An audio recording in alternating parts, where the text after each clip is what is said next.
Hello viewers from wherever you're watching us from. You're watching QTV, the Gambia's first private TV station, and we are broadcasting live from our studios here on Kairaba Avenue. My name is Aliou Cisse, and it's a pleasure to be back. Well, this week my guest is the Gambia's Minister of Foreign Affairs, International Corporations and Gambians Abroad. His Excellency Saring Modou Njie. Your Excellency, thank you so much for joining us on the program this week. Pleasure joining you, and thank you for having me. In July, President Barrow appointed you, from Defense Minister to, Foreign Affairs. Share with us, what is your diplomatic experience that might maybe make President Barrow appoint you as Foreign Minister? Thank you, Aliou. Good evening to our viewers, both home and abroad. Good evening to all Gambians. Let me take this opportunity to thank you very much for this invitation to join you here this evening to talk about my sector. But let me just give you a brief background about myself. My background is defense, where I have served 21 years of military service and then retired at the rank of a brigadier general. During my military careers, I have served in key command positions and also strategic, assignment as well. And this includes, at some point, I was the Chief of Army Staff. I also served as the Chief of Republican National Guard, where I also held the position of Commander of the State Guard, and also some other key appointments when I was in service, both in the units and also at the level of DHQ. I also had the opportunity to serve as the ADC, ADCAM, to the former First Lady and the former President as well as the ADC. That means I have definitely had a very extensive, military career.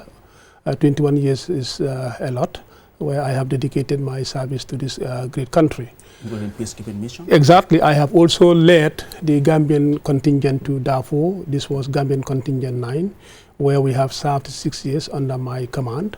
And that was an opportunity also for me and my unit to serve in that, United Nations peacekeeping mission, which was also an African hybrid-led, mission. Then in July, like you have said, this year, then I transitioned, from defense to foreign affairs. His Excellency the President decided to assign me to the portfolio of foreign affairs. Well, before that, I also had 9 years of diplomatic experience. I think many people knew about that. I did serve as Deputy Head of Mission for 8 years, and also as 1 year as an ambassador. In Turkey. Well, my first posting was in India, where I served briefly for almost 10 months as Deputy Head of Mission, and then redeployed to Ankara as Deputy Head of Mission, and then 1 year as ambassador. In total, I have 9 years of diplomatic, experience. So, you are not new when it comes to diplomacy? And No, definitely not. Okay. Definitely not. Exactly, like you said, you've served as defense minister before the President appointed you as a foreign minister. Could you just share with us, how has that experience shaped your approach to diplomacy and, of course, international cooperation? Exactly. In defense also, we also engage in diplomacy. That is a component of what we call defense diplomacy, where we make sure that we promote our defense relationship. We go into our international, obligations, our international assignments by making sure that we also limit that to defense engagement and also in diplomacy. And that also complements also the foreign service in terms of our international relations and also our international diplomacy as well. So defense and also the Ministry of Foreign Affairs work in complementing that, also in promoting international relations with other countries. We speak the same kind of language. So diplomacy in a nutshell is all about how you can create an environment of peaceful coexistence, how you can promote international relations, how you can also work about representing the interest of your countries, both national and also international. So diplomacy is all about that.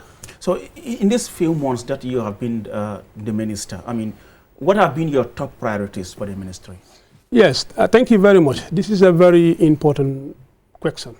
When I came in, I had found a very good team. And basically what we have been doing of recent was to make sure that we go into finalizing most of the important policies, regulations, and also our frameworks. Currently, we are working to develop almost 8, framework.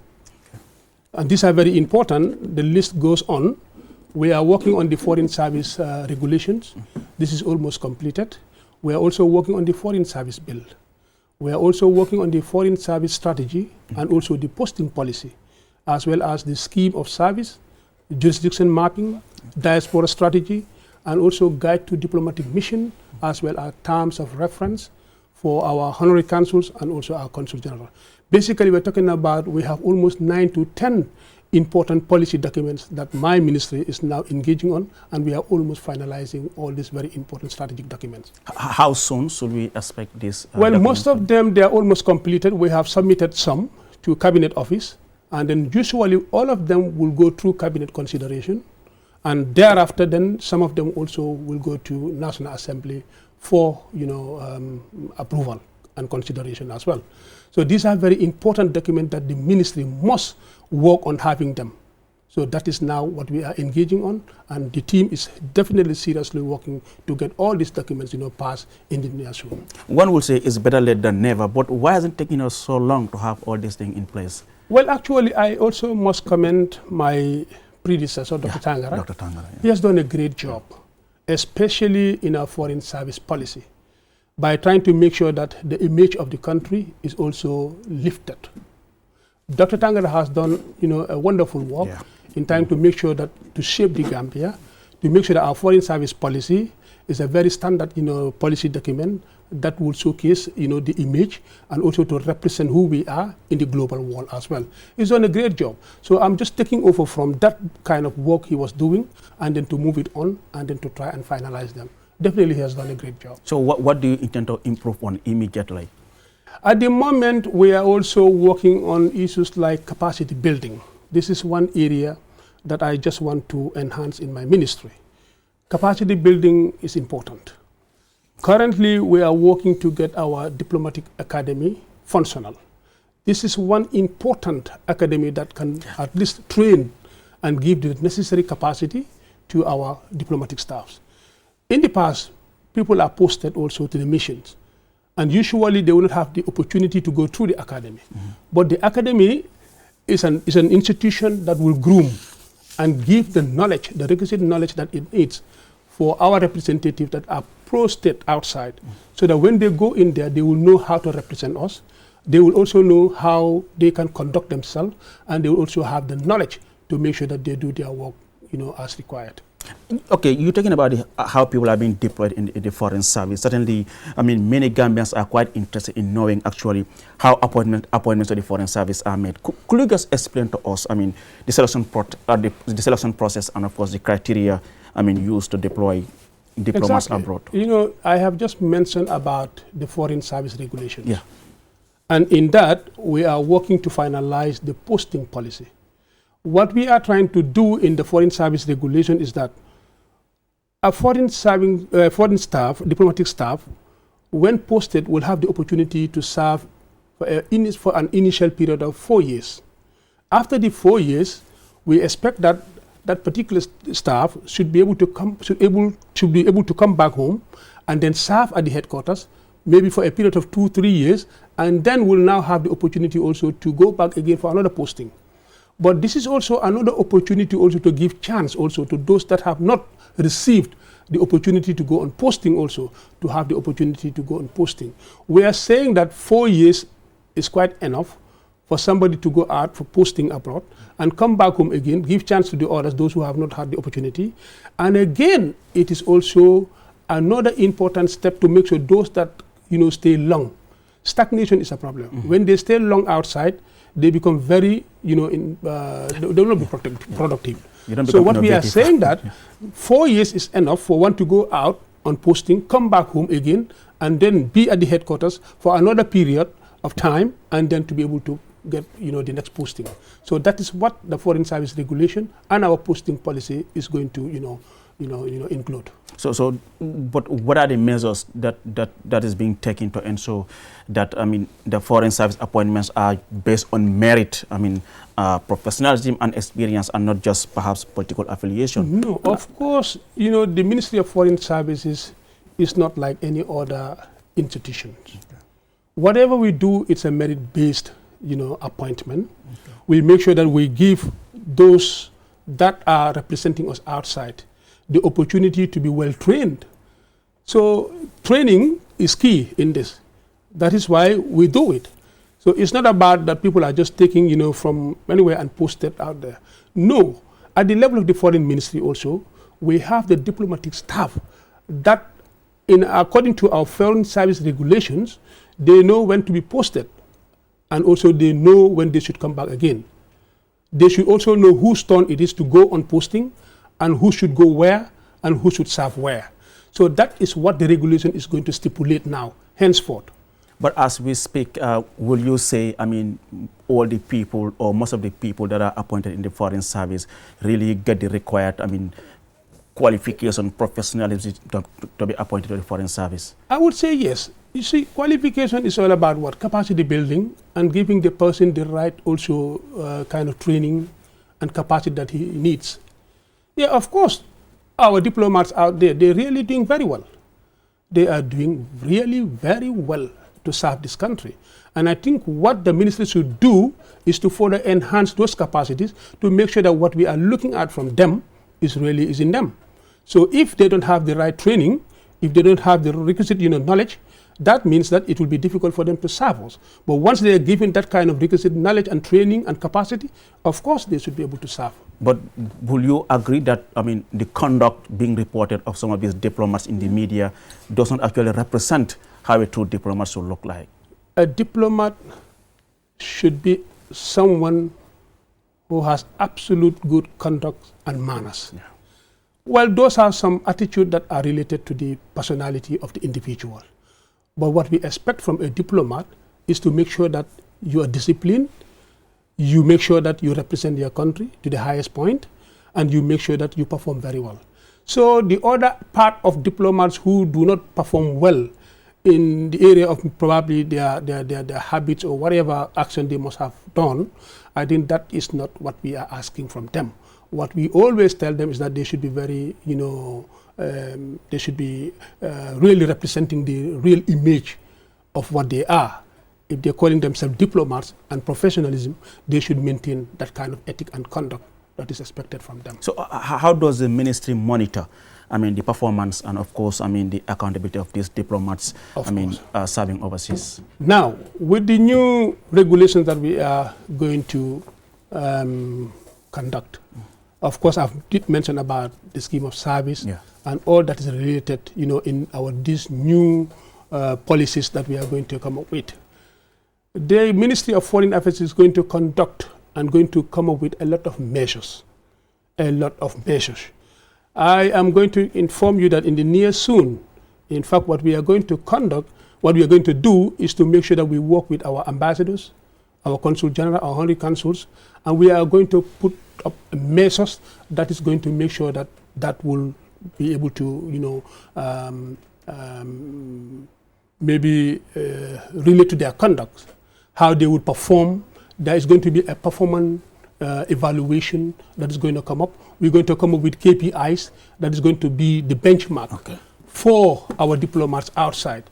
In fact, it is going to be part of our next line of actions that if they don't perform very well, there is the need for us to make sure that when it is time for posting or whatever, we will reconsider those in performance evaluation that we are going to conduct next time. So the KPIs are very important for them to take note of and make sure that that is going to be henceforth the measures that is to be adopted in the future. So what do you regard as perhaps the biggest diplomatic challenge the Gambia faces currently? Well, I think as a country we are doing very well. Okay. We're doing very well. Of course, we are in a global world where challenges are numerous. And of course, as a country, all that we do We go by our foreign policy, initiative, which is anchored on the basis and the principles of the Charter of the United Nations and that of the African Union, where we promote and respect, sovereignty of nations, where we promote peace and stability, where we conduct, relations with other countries, where we respect, peace and security, where we respect, friendly, countries as well. But then the challenges are out there. But as a country, we try to make sure that our foreign policy, initiative and directives are ushered to the needs of the country. And just like you said, recently, I mean, you received your counterpart from Senegal, Yes. who was in the country. How significant was that visit for you? If you look at our foreign policy, it has a lot of very important dimension in the way we forge our relationship. First, we begin with the national interest in terms of our foreign policy needs and aspirations. And then we expand that to the immediate sub-regional, context, where we have the Senegambian context. And the Gambia that has only Senegal as its neighbor. So we value and cherish our relationship. We have very excellent bilateral relations with Senegal. The two countries have a long-standing relationship. We keep that jealously. We safeguard the relationship jealously. Recently, my counterpart, the Minister of African Integration and Foreign Affairs and Senegalese abroad, His Excellency Cheikh Niang, undertake a visit to come to the Gambia, to enhance our bilateral relations. He's newly appointed. Yeah. We had the opportunity to meet in New York, and in the margins of the UNGA. We did meet, and then I congratulated him. And what he told me was that my first outside engagement will be in the Gambia. And that was exactly what he did. So immediately he went back to Dakar, because he was also the permanent representative of Senegal, to the United Nations. So the moment he assumed, office, his first official engagement was in the Gambia. And then from here, he flew to Nouakchott and later Guinea-Bissau. We did discuss a lot of, issues of collaboration, partnership, how we can strengthen our relationship between Gambia and Senegal. Of course, Gambia and Senegal, we are definitely the same people. Will you say Senegal is the strongest ally? It is the strongest ally, one of our strongest, and then also genuine partners in terms of, our neighborliness, in terms of our engagement, and also in terms of, Senegal contributed a lot, in our, national development, initiatives. We had a lot of collaborations, a lot of, cooperation agreements between the two countries. And this is laudable. Coming from defense also, we had, a lot of, engagement with, Senegal through my then counterpart, the Minister of, National Defense of Senegal. So this is great. So Senegal is a great partner. Senegal also has the Gambia, at heart, and Gambia and Senegal will continue to work together. So the visit was very symbolic and also very important for the two countries as well. Like I said, I mean, just a few months into your appointment, and Gambia has been an active, on the international stage. Can you share, with us, a recent collaboration or agreement that your ministry is aiming to achieve? Well, and after your appointment, you have made a couple of travels outside. Exactly. So you must have signed some agreements. Can Exactly. you share with us? In fact, I am very happy that this thing is coming up. The question is coming. What happened of recent is my engagement with some of my counterparts, also both in the sub-regional level, in the ECOWAS, and also at the level of the African Union as well, and also in the international, level as well.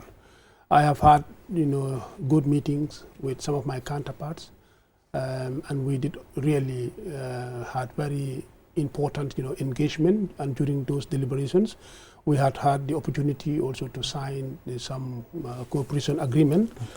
Some of them in the area of how we can, do exemption of, diplomatic and others, service passports. Okay, countries like South Africa, we are going to, in fact, complete, that process in the near soon. We also had a similar arrangement also with Sudan. We also had another arrangement in New York. Also, I have had the meeting with my counterpart, also from Morocco. We had also from many, Asian countries as well. I mean, so the list goes on. So these are very important meetings where we can always exchange, our notes in terms of, what do we want to, agree on, what do we want to cooperate, in the near future. So these moments are very important for Gambia, and I think we should take the opportunity all the time. And my office also is working to maybe finalize some of those important, engagement that we have done, and that is something that we will also want to share. Let's now look at, the issue of Gambians abroad and your diaspora engagement. Yeah. What policies are actually in place to strengthen, the relationship, with Gambians in the diaspora in order to better harness their contributions to national development? Thank you, Mr. Sise. At the level of the ministry, we have about 8 very important directorates. And one of the directorate is called the Diaspora and Migration Directorate. And this directorate is headed by a very dynamic lady called Director Ndumbe Saho, who definitely is a very hardworking lady. So the directorate has come up with a lot of strategic documents, on migration, and this also with the National Migration Policy document that government has already, provided. And in this directorate, they have done a lot of great work in supporting our diaspora communities. And they have also done a lot of important engagement also with them. Of course, not of recent, there was the Central Bank report that says that, the diaspora remittances, of at the end of 2014 has gone up to almost 775 million United States dollars. This is huge investment, and it is a huge complement to national development and national initiative as well. So what my directorate is trying to do, and the ministry, is to make sure that, of course, that now the diaspora directorate is, in my ministry, is the 8th region that has been, already formulated. It was proclaimed by the president. Yeah. And now what we are doing with them is to come up with very sound policies, how we would want to work with them closely, how to make sure that we harness also their potentials, and what is also there for them in the ministry and also in country, to make sure that at least we tap those important, initiatives that they have. I think there is a better way to manage whatever is going on with the diaspora, communities. And I think we've done so much to make sure, and they in fact value the engagement alone with them. I think that is also very, very important. And I really commend this directorate under this Director Ndumbe. And when you speak to many Gambians in the diaspora, they raise issues about, maybe consular services and support and all that. How is the ministry actually addressing these challenges? Yes, these are just consular services and materials that we provide to our citizens, abroad. Let's say they need probably a consular service where we have our missions, abroad, that can facilitate, like providing them maybe with authentication of their documents, whether they need to travel and they are not in possession of their travel documents, and then they reach out to the embassies, and they will always provide them with emergency travel certificate. In emergencies like medical and other emergencies also, our closest mission will provide our citizens with this kind of services. So that has already been there. We have been providing them consular services and material services to our citizens that are also in abroad. So when you talk about some of your missions outside, one will be asking, at some point people were even debating, why do Gambia need all these embassies? At some point they will even try to reduce the number of embassies. Do you agree? No, I don't agree. You see, diplomatic relations is not cheap. But why? I remember having your predecessor, and yes, he said the same thing. It's not cheap. Remember, we are trying to reach out to the 4 corners of the globe. And how do we do that? By having our representatives out there to promote our national agenda, to promote our national development aspirations, to promote our image as a country also outside. It's not always easy. I know because of resources-wise, we could not have missions everywhere. But we have put up a very good strategy in how we position our missions. Recently, the ministry has concluded also what we call mapping of our missions. We are coming up with a new zoning that has already been done. At least we try to group countries and then have a very strategic one to be accredited to all other countries, in that region. That is how we intend doing it now, and we have started doing that because we cannot have missions in every capital city or in every region or whatever. So what we try to do now is just to do a very good, zoning, a very good mapping, and then get a strategic location where we can have our mission reinforced with good staffs, and so that they can, cover, those countries that they will be accredited to. So, the other thing that many people are complaining is that you have most of these embassies, based in Dakar, they're just accredited to Gambia. And so that even when you want to apply for visa, you have to go all the way to Dakar to get your visa being processed. What exactly do you think should be done, or what are your plans to make sure at least some of these things are processed in the country? Of course, and that also we are doing.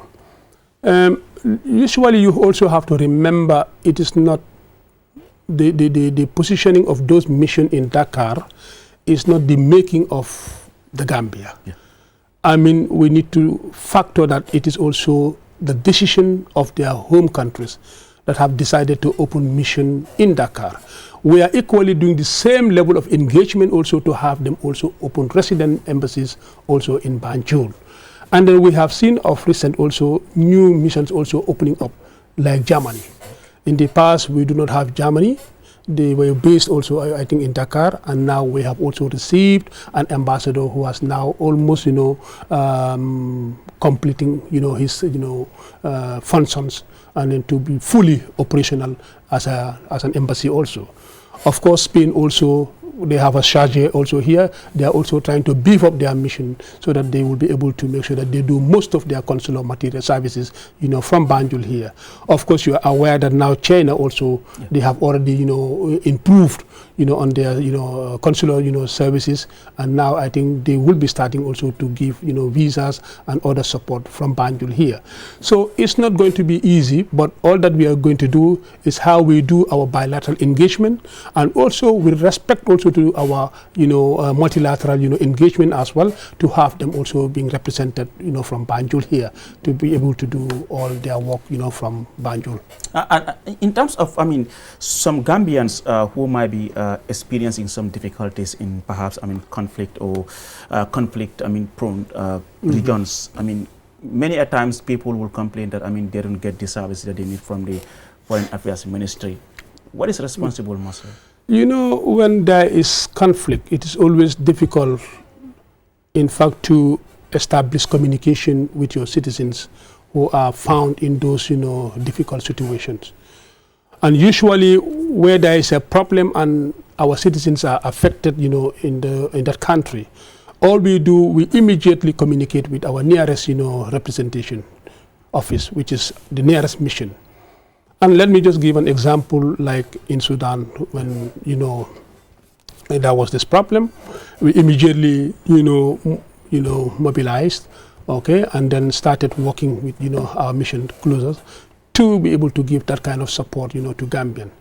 In fact, the repatriation process also was something. Usually, when you try to get them away from, the problem, and then having them, being placed somewhere, and then the next process would be to evacuate them from there to another safe, zone. It's involved a lot of resources and also mobilization, of whatever, resources you need to get them out there. I must comment here also, the president, in fact, when we were doing the, evacuation of a national from Sudan, president personally, did a lot of, contribution personally, to support the evacuation process, of our citizens, from Sudan. And the same thing goes also to Mauritania also, when there was that, issue with our nationals regarding, their documentations as to whether they are eligible to stay in Mauritania as well. So we commend the president, and also with the national resources that were mobilized, we were able to evacuate, our nationals who were in those kind of situations. And Honorable, I mean, recent reports in the U.S. have also highlighted controversial deportation agreements under the Trump administration, as we all know, including moves, affecting African nationals. I would like to know from you, is the Gambia involved in any of these agreements? And, what is your minister's position on them? Yes, this is the policy of the United States. And of course, the policy has to do with people that have been, identified, that they can no longer stay in the United States. It is a policy that the United States would want to make sure that those that have not been eligible to stay should move, and then also probably those countries that has already been identified to be placed under the visa ban. And it happens that, the Gambia was part of those countries that were listed, to be part of the countries that should be under the visa ban, policy. The policy is such that, there are certain categories of visas, I think B1, 2, and other visas category, that, applicants must, provide, up to 5 to 15,000 probably US dollars to be able to support their application. Well, of course, when we received this, also the Ministry of Foreign Affairs, what we did was to engage with the United States and then to asking them to reconsider their decisions. And this is also ongoing.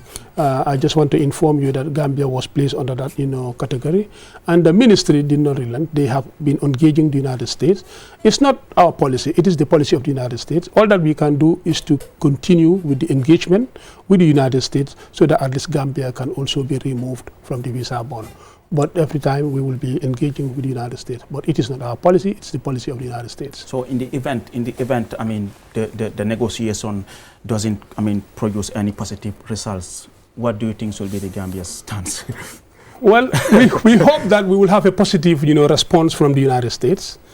Of course, I think they also noted our concern, and I think we have also genuinely, placed our concerns and our requests.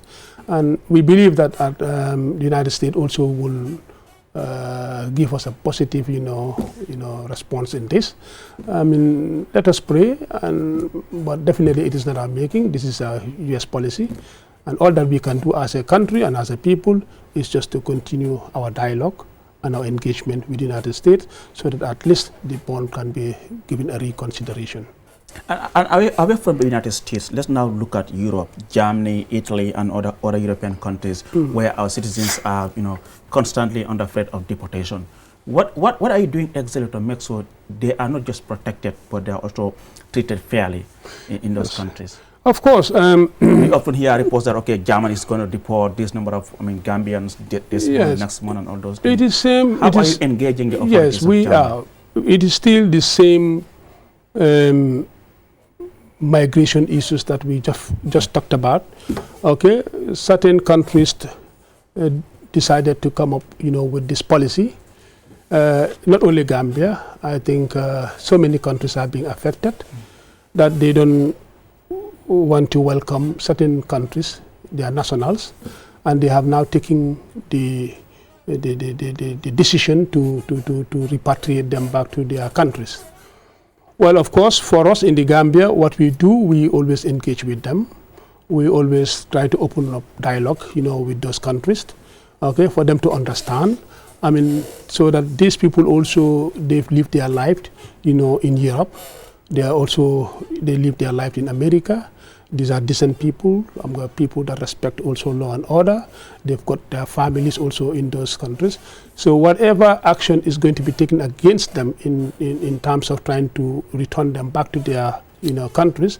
I think what we expect, is to make sure that, they complete the due process in terms of how, they will conduct, the process. And the process also should be, engaging.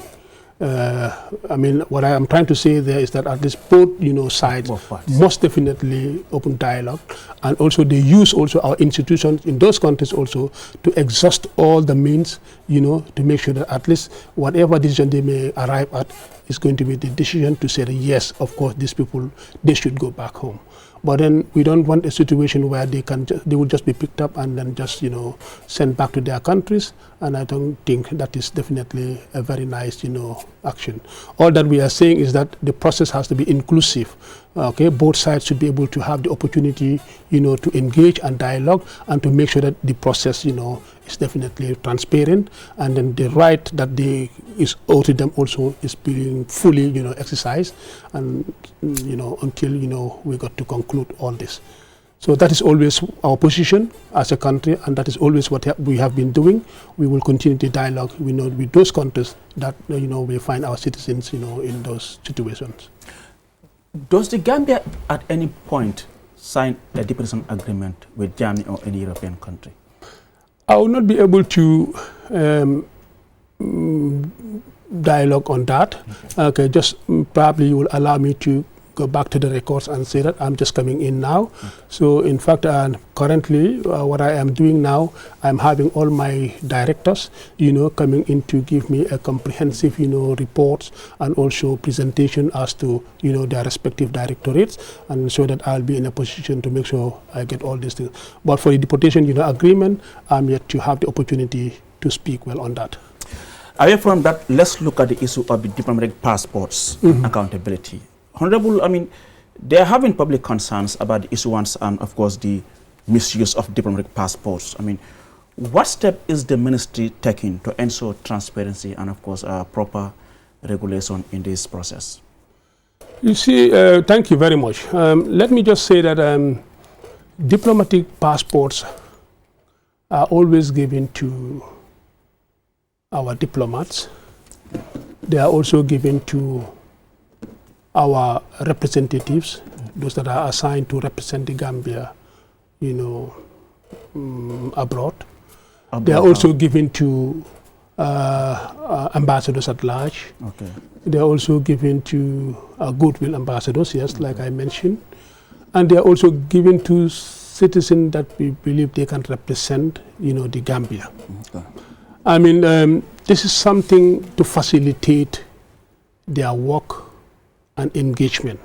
That is the purpose of diplomatic passport. It is a document that will help to facilitate the work of the holder, and normally they are given to diplomats, okay, and other representatives, that represent the Gambia. Recently, there has been a report in the Senegalese media that, I mean, the current government issued 20,000 diplomatic passports to former President Macky Sall and his close allies. How true is this? I mean, I think, Mr. Cisse, the Senegalese journalists, and I think this is just completely false. I mean, let me tell you that the National Assembly, I think during their fourth session, they did ask the same question to my predecessor, Dr. Tangara. And then in our records, from 2017 to 2024, the total number of diplomatic passports issued by the Gambia government was only 3,030 passports. So if the Senegalese journalist or politician or whatever wants to come up and say 20,000 passports, and some of them were given to President Macky Sall and his family, I think we don't need to belabor on this. It is completely false. It is untrue. And I think the reason why he may want to do that is just to make sure that, he wants to probably bring issues between the two countries. And I think every Gambian who knows very well definitely should not waste his time listening to this kind of fabrication. I mean, this is not true, and I don't think it is important for one to waste, his time on this. But even, I mean, when you look at the figure, like you mentioned, 3,030 for a country like the Gambia, isn't this even on the high side, Honorable? No, it is not. It is not. In fact, do you know how many of our diplomats are currently outside? I mean, let's look at that number too. Gambians who are appointed, also our other citizens who have been appointed, to serve the interests of Gambia also. 3,030. I think that is not a large number. If you compare that to Senegal, I don't know what is the number in Senegal, but I think it should have been important also to ask this, journalists, how many diplomatic passports were issued from Senegal. It should have been genuine enough to tell us. But I think 3,030, I think it's a good number. But, I mean, one will argue that some of the people who are given these diplomatic passports, I mean, well, we believe that politicians, are given diplomatic passport. No, I believe that anybody who is given a diplomatic passport, it is given on the basis that the person is appointed to represent the interests of Gambia. Who authorized the issuance of diplomatic passport? Yes, it is between the Ministry of Foreign Affairs and also executive approval. Diplomatic passports are given executive approval. But who initiated the authorization? Who initiated that you should give Mr. X a Well, it is a process. It is a process, okay, that we feel and believe that anybody who can have the potentials to represent and bring also investment and development into the country. So usually there is a process to identify those individuals and then to ascertain that yes, they are eligible to be given a diplomatic passport to represent the country. There is a whole chain of process that is always, being conducted. But some are some are in the country. Some are maybe head of BI campaigns and maybe mobilizers in politics and all those things, and they're given diplomatic passport. Well, and you begin to wonder. I mean, how could someone just because you are a mobilizer or maybe you? Well, I don't know whether your campaigns or mobilizers are given. I mean, make people question. I mean, then yes. I don't know whether because it's being abused that people who don't even deserve this thing are given diplomatic passport. Yes, I don't know whether your companies or whatever categories of people are given, but what I just want to say that the issuance of this passport, diplomatic passport, is strictly regulated and also limited to eligible Gambians and diplomats who can bring development and who can represent also the Gambia very well. For transparency purpose, are you willing to publish this list for people to know who are these diplomatic passport holders? Just for transparency purpose. Yes, we because have. Others tend to believe what this guy is 20,000 and you are saying 3,000.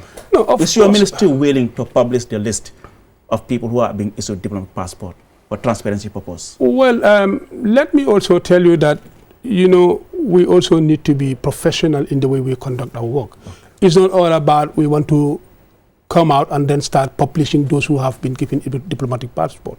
We need to be professional and be ethical also in our work. We respect the procedure. We respect also the way and manner diplomatic passports are being issued. So we believe that all those who have been issued with diplomatic passports, they are the genuine and the eligible people to hold diplomatic passports. So do you conduct regular audits to determine, who perhaps will not hold this diplomatic passport any longer? I know sometimes it might happen, you might give someone a DP today and then maybe next 2 years you feel like, this particular person doesn't deserve to hold this DP anymore. Yes. So do you conduct regular audits? In fact, we also do some measures, at least to control, the process. What we do, all passports that are issued, they are also recorded. And we have also a tracking mechanism as well.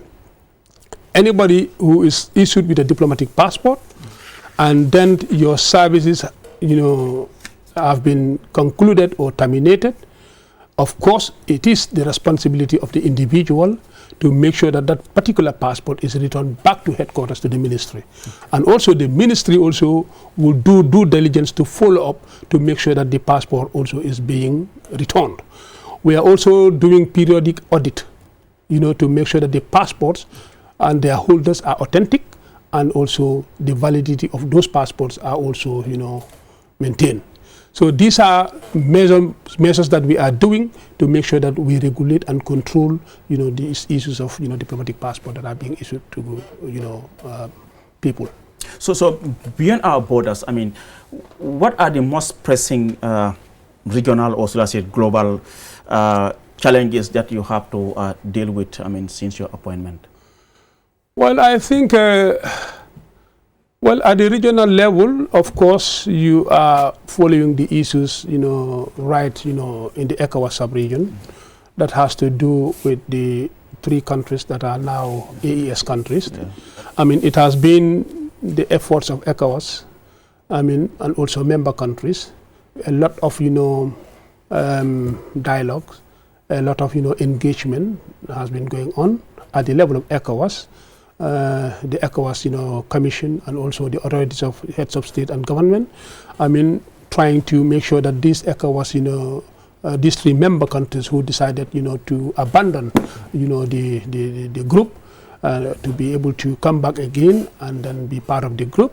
A lot of, engagement has been going on. And of course, noting that, a lot of security concerns are also coming from that, terrorism, and then so many, crimes, in that. And a lot of institutions that are also in those countries as well are being affected, ECOWAS institutions. So there has been a lot of engagement. Okay, usually when we have ECOWAS, meetings, especially under the Mediation and Security Council meeting, all that we talk about is how we can continue the dialogue with the AES countries to be able to get them back into the bloc. Outside the region also, we talked about also other, jurisdiction, especially in the Middle East, what has been going on there, and also, some other parts of the world. The continuous effort is to make sure that as the current chair, Gambia, as the current chair of the OIC, all that we said is that we should be able to maintain peace and stability, in the world, promoting, good relationship, and also talking about how we can integrate and then to make sure that at least there is, peace and stability, in the world. This has been some of the challenges that we have been confronted, and I think it's not easy, but I think a lot of efforts has been committed to get to maybe making sure that there is peace at the end of the day. You mentioned Gambia still occupying that chairmanship, yes, of the OIC. What will you point to as the biggest achievement so far since, I mean, President Barrow took over as the chairman of the OIC? The first thing that we can count as an achievement was the hosting of the summit. This was not a simple and easy summit to be hosted.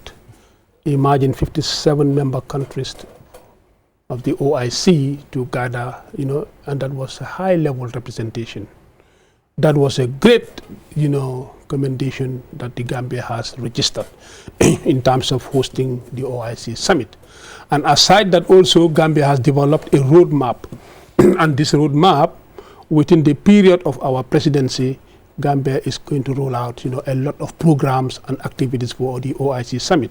In fact, in the near soon, we will be hosting maybe the 10th OIC food security and agriculture, and this is something that is great. We are considering, hosting it around the first quarter of 2026. We are working with the OIC Secretariat on this. Also, at the national level, also we're working with the stakeholders, especially the Ministry of Agriculture, the Office of the President, in making sure that we do the, mechanisms in place so that at least we'll be ready to host this thing. That is also going to be a very big, OIC gathering. And in terms of, the ongoing war on Gaza, between Israel and Palestine? Well, I know you have already, we want to thank God also for the peace, accord that has been, already initiated. So now that at least there is ceasefire, going on, but it is very horrifying that, so many people have lost their life in the war. Gambia has made a lot of, engagement in this. As the chair, we have been working with all our partners in the OIC, And then we have also sponsored, a lot of resolutions also. We have attended a lot of, conferences, high-level meetings, and then our voice also, were heard. And we always stand very firm to condemn also what has been, going on in Gaza. So this is something that, definitely the whole world have, commended the Gambia in taking that position to make sure that peace, continue to reign in Gaza.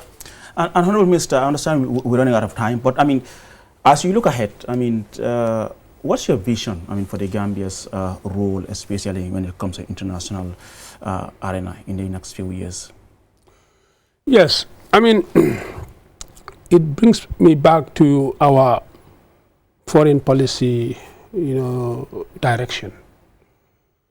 Our role as a country in international diplomacy and international relations is just to, promote relationship and also to respect, the sovereignty of nations, and also to conduct our relationship with countries, promotion of peace and stability in the global world.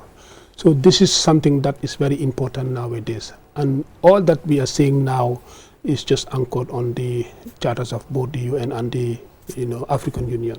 It is important for Gambia as a member, Committee of Nations, to always, stand ready to join also other countries in the promotion of peace, security, and stability. So that is the position of Gambia in any context, where we need to promote those kind of, relationship. And for young Gambians who are perhaps watching this program and aspiring to work one day in foreign affairs or perhaps in international diplomacy, what guidance will you offer them? Well, of course, it is an institution that is very respectable. It's a very respectable institution, an institution that has dignity, an institution that is very professional in the way we conduct, our work. The foreign ministry is the image of the country. We sell the image of the country. We do a lot of, engagement. We conduct, diplomacy. That is why we said every good citizen is an ambassador, of this country. So that is something that is really important and big. So the way we conduct our relationship means a lot for the Gambia, and also it's an opportunity to bring also a lot of investment, into this country. Now that if you look at the trend of diplomacy now, it has shifted, okay, from what it used to be political diplomacy and so many other things now. What is important now is how we can promote both cultural and economic diplomacy, that will supersede, all other diplomacies. That is now the language of diplomacy of today. Thank you so much, Gambia's Minister of Foreign Affairs, International Cooperation and Gambians Abroad, Sering Modou Njie. He was my guest this week on the State of Affairs program. I was your host, Aliou Cissé. Do join me next week. Until then, bye-bye from me and the entire team.